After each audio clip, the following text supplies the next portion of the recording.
महेश्वरनाथ बाबाजी कोई साधारण व्यक्ति नहीं थे। वे ऐसी शक्तियों के स्वामी थे जो सामान्य मानव समझ से परे थी।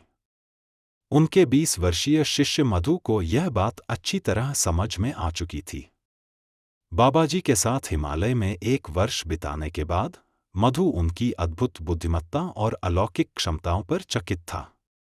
वे दोनों ऋषिकेश में गंगा के शांत किनारे पर रहते थे, भीड़ भाड़ से दूर।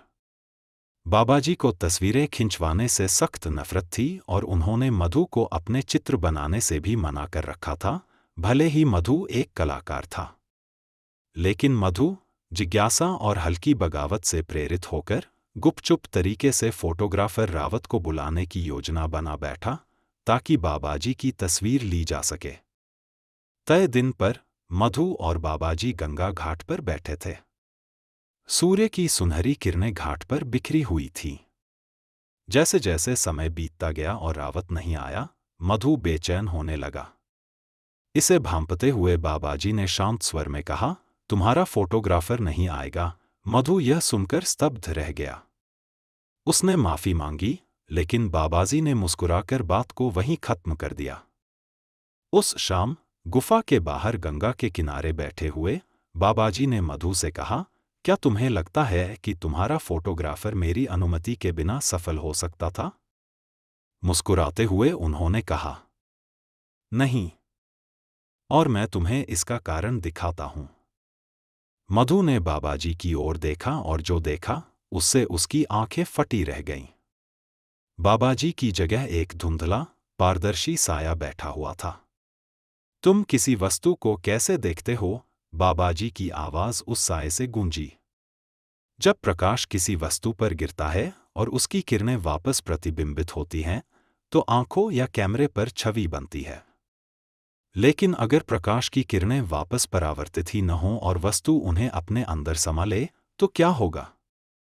बाबाजी ने बताया कि गहन मानसिक ध्यान और परमात्मा से जुड़ाव के माध्यम से प्रकाश को नियंत्रित किया जा सकता है।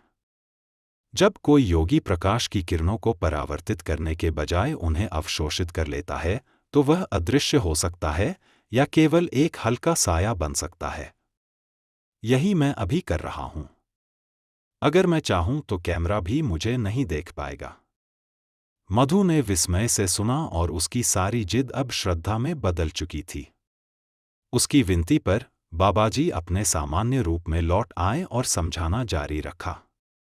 उन्होंने ऋषियों के अद्भुत ज्ञान और चेतना के गूढ़ रहस्यों के बारे में बताया। उन्होंने कहा कि एक साधक जिसने अपने मन को पूर्ण स्थिरता में पहुंचा दिया हो, वह अपने शरीर को तरंगों में बदल सकता है और फिर कहीं और कणों के रूप में प्रकट हो सकता है। बाबाजी ने समझाया कि ऐसी सिद्धि दुर्लभ होती है और केवल महावतार बाबाजी जैसे अत्यंत उच्च आध्यात्मिक साधना वाले महान आत्माओं के लिए ही संभव होती है।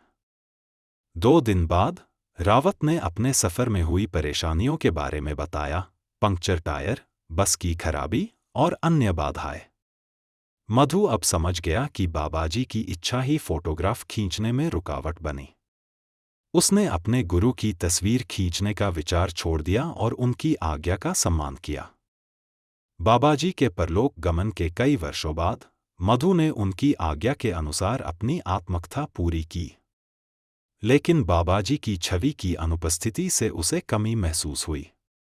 गहरे सम्मान के साथ उसने एक आखिरी कोशिश की और किताब में उनकी तस्वीर शामिल करने की प्रयास की। उसकी बड़ी राहत की बात थी कि तस्वीर सफलतापूर्वक छप गई। किताब प्रकाशित होने के अगले दिन मधु ने बाबाजी का सपना देखा। उनका गुरु मुस्कुराते हुए दिखाई दिया और कहा, मधु, तुमने यह कर दिखाया। और फिर बादलों में विलीन हो गए।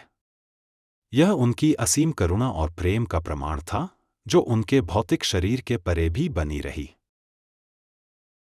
यह रोमांचक कहानी श्री एम की पुस्तक द जर्नी कंटिन्यूज के एक अध्याय का परिचय है। पुस्तक खरीदने का लिंक नीचे विवरण में दिया गया है। देखने के लिए धन्यवाद।